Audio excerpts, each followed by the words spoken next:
Okay, lab station 5. So let's open up the gizmo so you can click on there. I think the text is also a link. And make sure you log in so that you don't get kicked out after 5 minutes. Okay, it says, in this activity you will create and monitor closed ecosystems with aquatic snails and Elodea plants. The bromothymol blue indicator in the test tubes will show carbon dioxide concentrations by changing color, yellow for high, blue for low. Because plants convert carbon dioxide to oxygen, we can infer that low carbon dioxide levels correspond to high oxygen levels. Pretty much everything you need is here to help answer these questions, except for the last two. But you can do what is an indicator and what does BTB. BTB do. BTB is the short version for bromothymol blue from up here. And when you click here in the little icon, you're going to watch a video of a gentleman, and he's going to prove that when you breathe into bromothymol blue, it changes color. Why that is because when we do cell respiration, which means convert our sugar into energy, we release carbon dioxide gas. And when carbon dioxide gas and water mix, they create carbonic acid.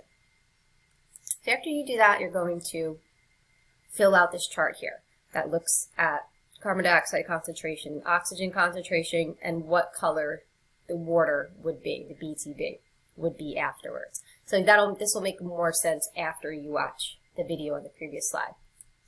It says to stop, to come find me so I can look at this chart before you move on to the experiment.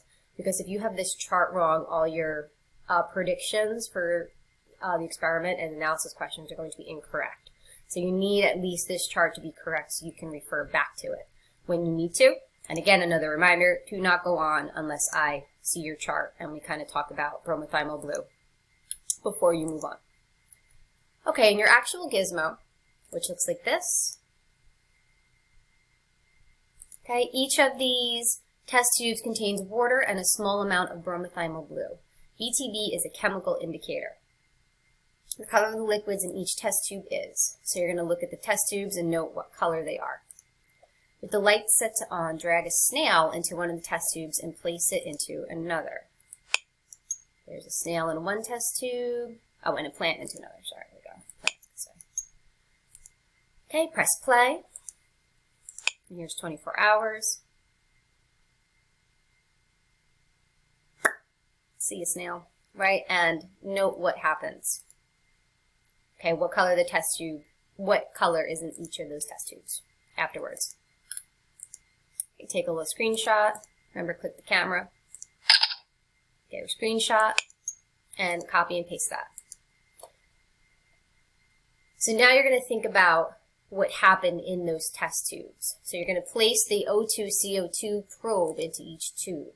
So there is a show oxygen and CO2 values. So when you go here, we can see our O2 is 1.8 and CO2 is 10.2 parts per million. So that 10.2 is a lot higher, right, than that 1.8. So this has a lot of carbon dioxide in there versus this one has no carbon dioxide and is 12 parts per million of O2. So this has high oxygen content. Okay, so you're going to use that to think about what happens. So when we increase our carbon dioxide, what happens to the watercolor? Move over your circle. What process is responsible for that? So think about it. We just have the snail in here.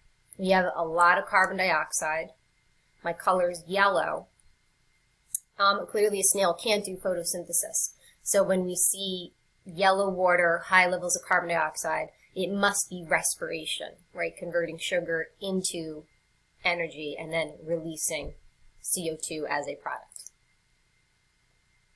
All right, and then answer the same for decrease CO2, increase, decrease. If you'd like, I would suggest, actually I maybe would, and then I'm thinking about it, gonna put this right there.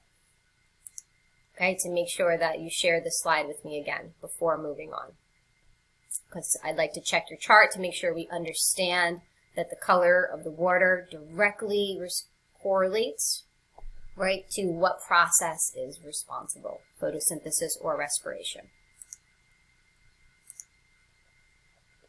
All right, After we do that, you're going to actually set up the real experiment, where you're going to need a couple of different experiments because you only have 4 test tubes and you're doing 6 total experiments. You're going to have to do it a couple times. But our question is, what gases do plants and animals take in, and what do they give off? We're going to make a prediction without using the gizmo. Predict what you think will happen inside the test tube. So you can't get it wrong. It's just a prediction. Is the snail going to die? Is the water going to turn blue? Is it going to turn yellow? Right, what's going to happen in the test tube? Then you're actually going to set up your experiments, press reset every time you need to clear the tubes, and then collect your data. So the first one is done for you. So in our first tube, we're going to do, now you could set all 3 of these up or however you want to do it. I don't think you have enough snails and plants to do all 3 of these. You could probably do the first 2 in each column together, and then you would need to do the last one by itself. But we'll look at the first one. We're going to put 3 snails in. So I'm going to reset. I'm going to take out my snails and my plants. Turn off my probe for now. And go 1, 2, 3. Okay. I want my lights on. So the prediction I made says I think the O2 gas will increase, go up, and the snails will survive. That's just my prediction. Oh my goodness, my snails did not survive at all. So already my prediction is wrong. I'm going to show my oxygen and CO2 values. I see my CO2 is way higher than my oxygen.